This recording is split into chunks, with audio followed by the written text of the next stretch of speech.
Okay, next one. H of y is a linear function, h of -2 is 0, h of 1 minus h of 0 is 1/3. Okay, so h of -2 equals 0. This is information about a point on the graph. It's not the y-intercept. Ooh, actually, it is the y-intercept, but here it's a funny variable as I define y to be my input variable. So y is actually on the horizontal axis. So this is not my b value. This is telling me about my horizontal intercept, not my vertical intercept. Okay, and we'll have h of y values up here. And then h of 1 minus h of 0 equals 1/3. Again, the whole idea here is to get used to what you're being given in function notation.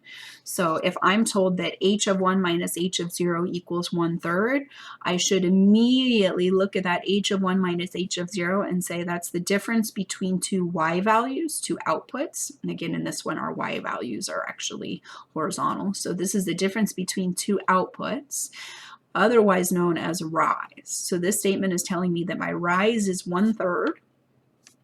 If I want to build a slope out of this, I need to identify my run, but again, in function notation, that should be really easy. My x values are 1 and 0, which means the distance between them, or the run, is 1. So the slope is 1/3 over 1, or just plain old 1/3.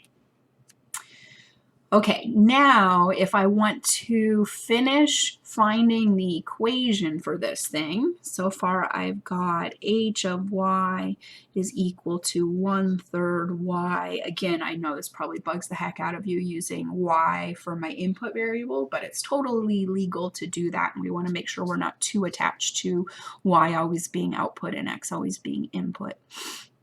Okay, and then we would like to have a plus b on there, but we weren't given the value of b for free.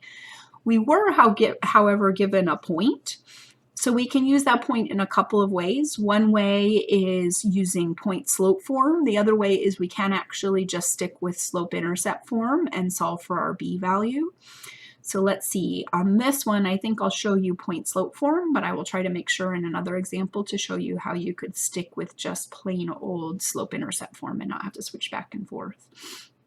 Okay, so what we know so far is that our slope is 1/3 and that the line goes through the point -2, 0. So according to point-slope form, if we take h of y minus our specific y value, this is actually going to work out beautifully here, 0, that should equal to the slope multiplied by y minus our specific, again, confusing using y as our input variable. So our specific output, our specific input, because it's minus the -2, it will become a +2.